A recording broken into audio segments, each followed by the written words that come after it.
राज्य सरकारने कृती क्षेत्रात कृत्रिम बुद्धिमत्तेचा वापर वाढवण्यासाठी महाॲग्रो एआय धोरण राबवण्यास मान्यता दिलेली आहे। या धोरणाच्या अंमलबजावणीसाठी कृषी सचिवांच्या नियंत्रणाखाली कृत्रिम बुद्धिमत्ता आणि ॲग्रीटेक नाविन्यता केंद्राची स्थापना करण्यात आलेली आहे। त्यासाठी 34 पदांच्या आकृतिबंधाला राज्य सरकारने मंजुरी दिली आहे।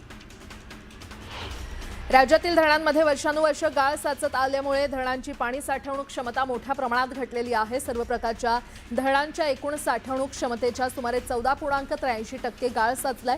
त्यामुळे साठवणूक क्षमता 279 टीएमसीने घटलेली आहे। कागदोपत्री 1878 टीएमसी एकूण साठवणूक क्षमता असली तरीही प्रत्यक्षात ती 1599 टीएमसी पर्यंत खाली आली आहे। राज्यातील अमराठी रिक्षा आणि टॅक्सी चालकांना मराठी भाषेचं ज्ञान मिळावं यासाठी परिवहन विभागाने धोरणात्मक निर्णय घेतलाय। 1 जून ते 15 ऑगस्ट या कालावधीमध्ये सर्व अमराठी रिक्षा टॅक्सी चालकांनी 4 तासांचा मराठी भाषा संवाद पाठ्यक्रम पूर्ण करणं अनिवार्य करण्यात आलं असून 15 ऑगस्ट नंतर प्रमाणपत्र नसलेल्या चालकांवर कडक कायदेशीर कारवाई करण्यात येणार आहे। मुंबई महानगरातील सुमारे 1700 किलोमीटर रस्त्यांचं सिमेंट काँक्रिटीकरण पूर्ण झालं असलं तरी उर्वरित रस्त्यांचं काँक्रिटीकरण प्रगतीपथावर आहे। त्यामुळे पावसाळ्यात रस्त्यांवर खड्डे पडल्यास त्याविषयी रस्ते विभागातील अभियंत्यांनी अधिक सतर्क राहावं आणि नागरिकांच्या तक्रारी आल्यास 24 तासांच्या आत निराकरण करावं असे निर्देश मुंबई महापालिकेचे अतिरिक्त आयुक्त अभिजित बांगर यांनी दिले। बेस्ट बस सेवेच्या संपापाठोपाठ एसटी कामगारांच्या संयुक्त कृती समितीने राज्यव्यापी आंदोलनाची जोरदार तयारी सुरू केली आहे। एसटी कामगारांच्या आंदोलनाचा संपूर्ण राज्याला फटका बसू शकतो या चिंतेने महायुती सरकारची चिंता चांगलीच वाढली असून आंदोलनाआधीच कामगारांच्या प्रलंबित मागण्यांबाबत तोडगा काढण्यासाठी परिवहन मंत्र्यांनी सोमवारी मंत्रालयामध्ये बैठक बोलावली आहे। यंदा मोसमी पाऊस खूपच लांबल्याने मुंबईला पाणीपुरवठा करणाऱ्या 7ही जलाशयांमध्ये सध्या केवळ 9.67% पाणीसाठा शिल्लक आहे। पाणी कपातीत जुलैच्या पहिल्या आठवड्यापासून दुपटीने वाढ होण्याची चिन्हे आहेत। पुढील 10 दिवसात समाधानकारक पाऊस न पडल्यास जुलै महिन्याच्या पहिल्या आठवड्यापासून 20 ते 25% पाणी कपात लागू करण्याचे संकेत पालिकेने दिले। मुंबईतील औद्योगिक आणि व्यावसायिक पाणी पुरवठ्यामध्ये 20% पाणी कपात लागू करण्यात आली आहे। त्याचे पडसाद मध्य रेल्वेच्या व्यवस्थापनामध्ये उमटू लागलेत। पाणी कपात असल्याने मध्य रेल्वेला आपल्या लांब पल्ल्याच्या गाड्यांसाठी 2 दिवसांऐवजी 3 दिवसांनी पाणी पुरवठा करावा लागणार आहे। त्याचा परिणाम रेल्वेच्या स्वच्छता आणि साफसफाईच्या कामावर होणार आहे। कोकण रेल्वे केवळ प्रवासी आणि मालवाहतूक करणारी संस्था राहिलेली नसून देशातील मोठ्या पायाभूत सुविधा प्रकल्पांसाठी महत्त्वाची प्रकल्प व्यवस्थापन आणि सल्लागार संस्था म्हणून उदयास येते। कोकण रेल्वेच्या project development and management consultancy विभागाकडे सध्या 22,537.21 कोटी रुपयांचे विविध प्रकल्पांची कामं असल्याची माहिती व्यवस्थापकीय संचालक संतोष कुमार झा यांनी दिली आहे। शाळांचा शैक्षणिक दर्जा उंचावण्यासाठी आणि विद्यार्थ्यांना आधुनिक शिक्षणाची सुविधा उपलब्ध करून देण्यासाठी उल्हासनगर महापालिकेने मोठं पाऊल उचललेलं आहे। यंदाच्या शैक्षणिक वर्षात महापालिकेच्या 20 शाळा डिजिटल झालेल्या आहेत। त्यामध्ये मराठी माध्यमांच्या 8 शाळांमधील तब्बल 40 वर्गखोल्या डिजिटल करण्यात आल्या असून हिंदी माध्यमाच्या 12 शाळा देखील लवकरच हायटेक होणार आहेत। ठाणे रेल्वे स्थानक परिसरात रिक्षांसाठी होणारी प्रवाशांची गर्दी, ज्यादा भाडं आकारण्याच्या तक्रारी आणि अपुऱ्या रिक्षांमुळे होणारी गैरसोय दूर करण्यासाठी रिक्षा चालकांच्या संस्था आणि प्रादेशिक परिवहन विभागाच्या माध्यमातून प्रीपेड रिक्षा थांबा सुरू करण्याची तयारी करण्यात येते। ठाणे पश्चिमेकडील सॅटिस पुलाखाली ही सुविधा सुरू होणार आहे। 11वी ऑनलाईन प्रवेश नियमित प्रक्रियेच्या पहिल्या फेरीसाठी विद्यार्थ्यांमार्फत नवीन नोंदणी करणं, भाग 1 आणि भाग 2 फॉर्म भरणं तसंच पसंतीचे कॉलेज निवडण्यासाठी 20 जूनपर्यंत अंतिम मुदत देण्यात आलेली आहे। शिक्षण संचालनालयानं जाहीर केलेल्या विद्यार्थ्यांना वेळापत्रकानुसार आज संध्याकाळी 6 वाजेपर्यंत अर्ज भरता येतील। आता एक मोठी बातमी। भिवंडीतील खंडूपाडा परिसरात फेमस शॉर्मा हॉटेलमधून विक्री झालेल्या चिकन शॉर्मा, पिझ्झा आणि फालुदा खाल्ल्यानंतर अन्न विषबाधेची गंभीर घटना समोर आलेली आहे।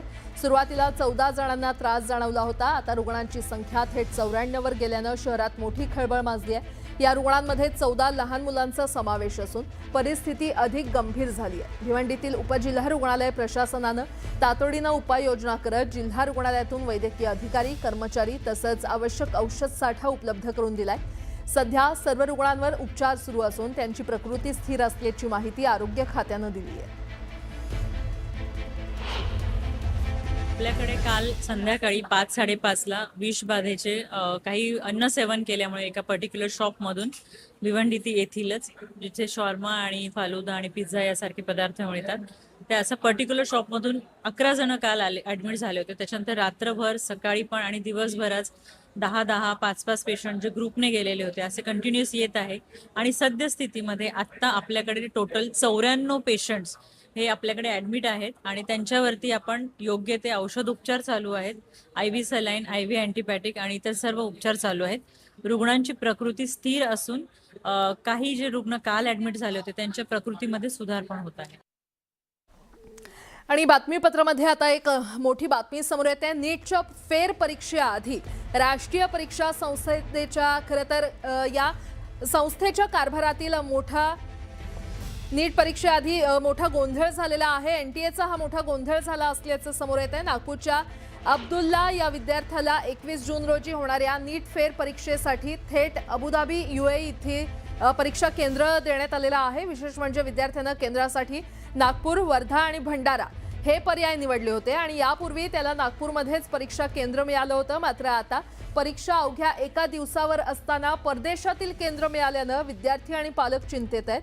पालकांनी NTAच्या हेल्पलाईनवर तक्रार नोंदवली असून अधिकाऱ्यांनी तांत्रिक चूक मान्य केल्याची माहिती समोर आली आहे. त्यामुळे परीक्षा केंद्र बदलून मिळण्याची शक्यता आता व्यक्त केली जाते. सातारा जिल्ह्यामध्ये बिबट्याची दहशत वाढत असून कराड तालुक्यात बिबट्यानं थेट दुचाकी स्वारावर झडप घातल्याची घटना घडलेली आहे. कराड ढेबेवाडी मार्गावरील विंग फाटा इथे झालेल्या या हल्ल्यात दुचाकीस्वार जखमी झाला असून बिबट्यालाही दुखापत झाल्याचं सांगितलं जातंय. दरम्यान कराडमधील तासवडे MIDC परिसरात पुन्हा एकदा बिबट्याचा वावर CCTVत कैद झालेला आहे. गेल्या 4 महिन्यातली ही तिसरी घटना असल्यानं उद्योजक आणि कामगारांमध्ये भीतीचं वातावरण आहे.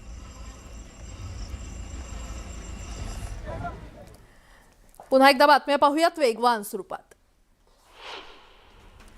जळगाव पोलिसांनी मुक्ताईनगर तालुक्यात ऑपरेशन ड्रॉप केस अंतर्गत मोठी कारवाई करत गुन्हेगारी टोळ्यांवर सर्जिकल स्ट्राईक केलेला आहे. पहाटे 200 पोलीस अधिकारी आणि कर्मचाऱ्यांनी लालगोटा, हलखेडा आणि मधापुरी गावांमध्ये कोम्बिंग ऑपरेशन राबवत 58 संशयितांना ताब्यात घेतलंय. सोशल मीडियाच्या माध्यमातून फसवणूक करणाऱ्या आणि ड्रॉप केसच्या नावाखाली नागरिकांना लुटणाऱ्या टोळ्यांविरोधात ही कारवाई करण्यात आलेली आहे. राष्ट्रवादी काँग्रेसमध्ये कोणतीही फूट पडणार नसल्याचा दावा अमोल कोल्हेंनी केलाय. तर महाराष्ट्राचा DNA संघर्षाचा आहे आणि त्यामुळे महाराष्ट्र संघर्ष करेल आणि पुन्हा उभारी घेणार असल्याचंही ते म्हटले. शरद पवारांच्या राष्ट्रवादीतून कोणताही खासदार इतर पक्षात जाणार नसल्याचा दावा खासदार धैर्यशील मोहिते पाटलांनी केलेला आहे. तर निवडणुकीत जनता यांना उत्तर देणार असल्याचंही त्यांनी म्हटलंय. धाराशिवचे खासदार ओमराजे निंबाळकर यांच्या गोवर्धनवाडीच्या निवासस्थानी सुरक्षा तैनात करण्यात आलेली आहे. आज पवनराजे निंबाळकर हत्याकांडाचा निकाल जाहीर होणार असल्यानं ही खबरदारी घेण्यात आली आहे. छत्रपती संभाजीनगर जिल्हा मध्यवर्ती सहकारी बँकेच्या निवडणुकीत अपील अर्जांवरील सुनावणी पूर्ण झाली आहे. 10 अपीलपैकी 9 उमेदवारांचे अर्ज पात्र झालेत, तर इंदुमती पाटील यांचा अर्ज फेटाळण्यात आलाय. नवी मुंबई महापालिकेच्या चतुर्थ श्रेणी कामगारांना सरसकट 7,500 रुपयांची पगारवाढ करण्यात आलेली आहे. सागर नाईक यांनी मांडलेला हा प्रस्ताव सर्वानुमते मंजूर करण्यात आलाय. भिवंडीत चिकन शॉर्मा आणि पिझ्झा खाल्ल्यानं 88 जणांना विषबाधा झालेली आहे. उपजिल्हा रुग्णालयामध्ये उपचार सुरू आहेत, तर शॉर्मा दुकानावर FDAनं छापा टाकलाय. नवी मुंबई आंतरराष्ट्रीय विमानतळाच्या टर्मिनल परिसरातील छतातून पाणी गळत असल्याचं समोर आलंय. याचा व्हिडिओ सध्या सोशल मीडियावर मोठ्या प्रमाणात व्हायरल झालाय. अवघ्या 2 महिन्यांपूर्वी विमानतळाचं लोकार्पण झाल्यानंतर ही घटना समोर आल्यानं विमानतळाच्या बांधकामाच्या दर्जाबाबत प्रश्न उपस्थित केले जात आहेत. वाशीतील मनपा रुग्णालयामध्ये एका महिलेच्या मृत्यूनंतर गोंधळ उडालाय. यावेळी महिलेच्या नातेवाईकांनी तिच्या पतीवर हल्ला केला. दरम्यान पोलिसांवर देखील हल्ला केल्याचा आरोप आहे. संबंधितांना पोलिसांनी ताब्यात घेतले. नालासोपारा पश्चिमेतील पाटणकर पार्क पावर या सोसायटीमध्ये काढण्यात आलेल्या पांढऱ्या पट्टीवरून निर्माण झालेला वाद अखेर मिटलाय. नागरिकांनी स्वखर्चातून पावसाळ्यामध्ये शेवाळ साचू नये म्हणून पट्टी रंगवली आहे. याबाबत सोसायटीला पत्र देखील दिल्याचं रहिवाशांनी सांगितलं. नागपूरमध्ये फ्री कॉईन आणि मर्चंट कॉईनच्या नावाखाली देशभरात हजारो गुंतवणूकदारांची फसवणूक झाली आहे. बनावट वेबसाईट तयार करत ही फसवणूक करण्यात आली आहे. या प्रकरणात दोघांना अटक करण्यात आली आहे. पोलिसांकडून अधिकचा तपास सुरू आहे. मुंबईतील गोवंडी परिसरातील एका बालरोग तज्ज्ञाच्या रुग्णालयावर अन्न आणि औषध प्रशासनानं कारवाई केली आहे. विनापरवाना ॲलोपॅथिक औषधांची विक्री केल्यानं ही कारवाई करण्यात आलेली आहे. या कारवाईमध्ये तब्बल 9,09,000 रुपयांहून अधिक किमतींचा औषध साठा जप्त करण्यात आला. रील स्टार रोहिणी पाराध्ये आत्महत्या प्रकरणी तिच्या पतीवर गुन्हा दाखल झालाय. रोहिणीनं आपल्या हॉटेलवर गळफास लावून आत्महत्या केली होती. आत्महत्येनंतर तब्बल 25 दिवसांनी रोहिणीच्या पतीविरोधात कारवाई करण्यात आली आहे. सांगली शहरातील कॅफेमध्ये चालणाऱ्या गैरप्रकाराविरोधात शिवप्रतिष्ठान संघटना आक्रमक झाली आहे. कॅफेवर धाडी टाकत कारवाईची मागणी केलेली आहे. दरम्यान पोलिसांनी कारवाईचं आश्वासन दिलंय. सोना आणि चांदीच्या दरात मोठी घसरण झालेली आहे. सोन्याच्या दरात 4,200 रुपयांची तर चांदीमध्ये 13,000 रुपयांची घसरण झाली आहे. येत्या काळात सोना आणि चांदीच्या दरात आणखी घसरण होण्याचा अंदाज वर्तवण्यात आला आहे. राज्यात 24 ते 25 जूनपर्यंत पाऊस लांबण्याचा अंदाज हवामान खात्यानं वर्तवलाय. 26 ते 28 जूनपर्यंत मान्सूनची गती पुन्हा वाढणार असल्याची शक्यता आहे. 25 जून ते 1 जुलै दरम्यान मुंबई, पुणे आणि उर्वरित कोकण भागात मान्सून सक्रिय होण्याची दाट शक्यता आहे. वाशिमच्या मंगरुळपीर तालुक्यात पावसानं हजेरी लावली आहे आणि यामुळे शेतकऱ्यांमध्ये आनंदाचं वातावरण आहे.